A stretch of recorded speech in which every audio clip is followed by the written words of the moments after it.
Are you guarding your purity, or are you giving away pieces of your destiny?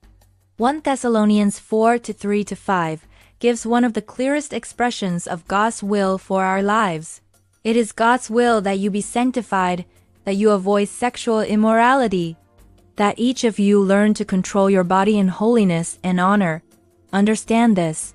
Purity is not culture's idea, it is God's idea. It is not old-fashioned, it is eternal. Purity is not a suggestion, it is the will of God. Sexual purity is spiritual warfare, it is obedience, it is worship. It is alignment with heaven. When you keep yourself pure, you are not just avoiding sin, you are cultivating spiritual strength. You are protecting your purpose.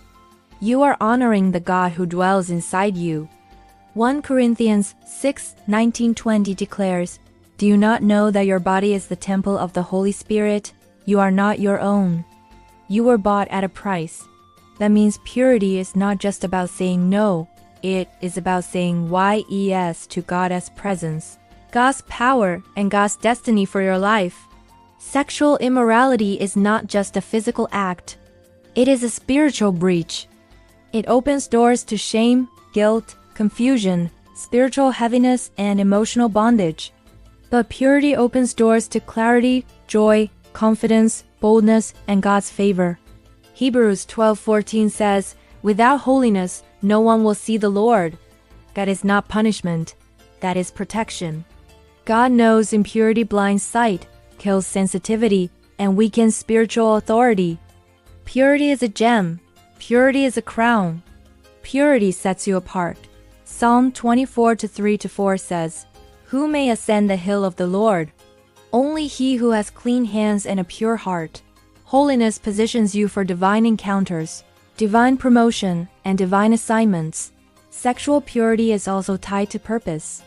Samson lost strength through impurity. David lost peace through impurity. Joseph kept purity and rose to power. Purity preserves destiny. Sexual sin destroys it. That is why Proverbs 4:23 warns, "Guard your heart above all else, for it determines the course of your life." When you guard your heart, you guard your actions, your decisions, your relationships, your spiritual fire. And purity is possible. God never commands what he doesn't empower. Titus 2:11-12 says, "The grace of God teaches us to say no to ungodliness and worldly passions." Grace empowers purity. The Holy Spirit strengthens self-control. The Word renews the mind. Prayer purifies the heart. Your body is not a playground. It is a sanctuary. Your purity is not weakness. It is honor.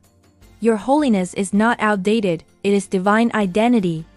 Today, God is calling us back to purity, not for condemnation, but for restoration. Not for restriction, but for elevation.